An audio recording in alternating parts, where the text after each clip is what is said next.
தமிழ்நாட்டில் உள்ள விரிஞ்சிபுரம் எனும் ஊரில் அமைந்துள்ளது இந்த மார்கபந்தீஸ்வரர் என்ற சிவன் கோவில். ஆதிசங்கரனின் வழியில் வந்த மிக சிறந்த அத்வைத வேதாந்திகளில் ஒருவரான அப்பைய தீட்சிதரின் பிறப்பிடமும் இதுவே. அவருடைய மார்கபந்தீஸ்வரருக்கான மார்கபந்து ஸ்தோத்திரம் பயணத்தின் போது பக்தர்களுக்கு காவலாக அமைகிறது. இதை சொல்வதன் மூலம் சிவனே மார்கபந்துவாக பயணத்திற்கு காவலனாக வழிகாட்டுகிறார். அருணாச்சல புராணம், சிவரகசியம், காஞ்சி புராணம் மற்றும் பல புனித புராணங்களில் இந்த கோவிலை பற்றிய குறிப்புகள் உள்ளன. தனபாலன் என்கிற குண்டலதேச மிளகு வணிகர் ஒருவர் ஒருமுறை தன் மிளகு மூட்டைகளை கொள்ளையர்களிடம் பறிகொடுத்தார். அவர் சிவனிடம் வேண்டியதும் சிவனே போர் வீரராக குதிரையில் வந்து மூட்டைகளை மீட்டியதோடும் அல்லாமல் காஞ்சிபுரம் வரை தனபாலனுக்கு துணையாக வந்தார். இதனால் தமிழில் வழித்துணைநாதர் என்றும் சம்ஸ்கிருதத்தில் மார்கபந்து என்றும் அழைக்கப்பட்டார். மார்க என்பதற்கு வழி என்றும் பந்து என்பதற்கு துணை என்றும் பொருள். நாம் இப்பொழுது இந்த கோவிலின் வரலாற்றை அறிவோம். விரிஞ்சிபுரம் தன்னுடைய பெயரை பிரம்மாவின் மற்றொரு பெயரான விரிஞ்சி என்ற வார்த்தையிலிருந்து பெற்றது. பிரம்மா ஒரு சமயம் கோவில் பணி செய்யும் குடும்பத்தில் பிறந்தார். தன்னுடைய தந்தையாரின் மரணத்தால் சிறுவயதிலேயே கோவில் திருப்பணிகளை எடுக்க வேண்டிய சூழ்நிலைக்கு தள்ளப்பட்டார். சிவசர்மாவின் உறவினர்கள் அவருடைய நிலங்களையும் உரிமைகளையும் பறிக்க முற்பட்டு அவரை தான் கோவில் பணி செய்யவிடில் நிலமும் உரிமையும் பறிபோகும் என எச்சரித்தனர். அவருடைய தாயாரின் பிரார்த்தனைக்கு இறங்கி மார்கபந்தீஸ்வரர் அவருடைய கனவில் தோன்றி அருள் புரிந்தார். அது கார்த்திகை மாதத்தின் கடைசி சனிக்கிழமையாகும்.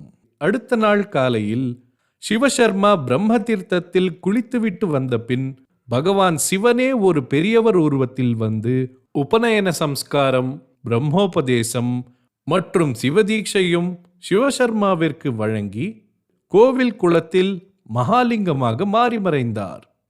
அந்த சிறுவன் கலசத்துடன் யானை மேல் கோவிலுக்கு ஊர்வலமாக சென்றதும் அனைவரும் ஆச்சரியப்படும்படி கோவில் கதவுகள் தானாகவே திறந்தன. ஸ்வர்ண கணபதி பூஜைகளை மிகவும் அனுபவப்பட்டவர்கள் செய்வது போல் செய்தார். பின் மார்கபந்தீஸ்வரனின் அபிஷேகத்தின் பொழுது சிறுவனாக இருப்பதால் அவனுக்கு லிங்கத்தின் தலை எட்டவில்லை. அந்த சிறுவன் தன் இயலாமையை கூறி சிவனிடம் சரணடைந்தான். அவனது அவல நிலையை புரிந்து கொண்ட சிவன் லிங்கத்தின் தலையை அவன் அபிஷேகம் செய்வதற்கேற்ற வாறு சாய்த்தார். இன்று கூட நாம் அந்த கோவிலில் சிவலிங்கம் சாய்ந்தவாறு இருப்பதை காண முடியும். ஆனால் பிரம்மா ஏன் சிவசர்மாவாக பிறந்தார் தெரியுமா? ஒருமுறை பிரம்மாவிற்கும் விஷ்ணுவிற்கும் யார் சிறந்தவர் என்ற ஆணவ போர் நிகழ்ந்தது. அதை தீர்ப்பதற்காக சிவன் முதலும் முடிவும் இல்லாத பெரிய ஜோதியாக உருவெடுத்தார். அந்த ஜோதியின் அடியும் முடிவும் கண்டறியும் போட்டியில் வெற்றி பெறுபவரே சிறந்தவர் என்ற சவாலை ஏற்ற பிரம்மாவும் விஷ்ணுவும் சவாலை வெல்ல முடியாமல் தோற்றனர். ஆனால் பிரம்மா சிவனிடம் முடியை கண்டதாக கூறி தாழம்பூவை பொய் சாட்சியாக காண்பித்தார். இதனால் தான் பிரம்மா சபிக்கப்பட்டு மனிதராக பிறந்தார். ஆனால் இந்த முறை பிரம்மா தன் இயலாமையை கூறி சிவனிடம் சரணடைந்ததால் சிவன் அபிஷேகத்திற்கு தலையை சாய்த்து பிரம்மாவின் சாபங்களை நீக்கி மோட்சமும் வழங்கினார். மார்கபந்தீஸ்வரனின் பெருமைகளை உரைக்கும் இந்த தோத்திரத்தை சொல்வதன் மூலம் பயணிகளுக்கு பயணத்தின் போது சிவனே வெவ்வேறு உருவெடுத்து துணையாக வருவார். இங்கு பயணம் என்பதற்கு நாம் அன்றாடம் மேற்கொள்ளும் பயணங்கள் மற்றும் அல்லாது நம் வாழ்க்கையின் பயணத்தையும் குறிக்கும்.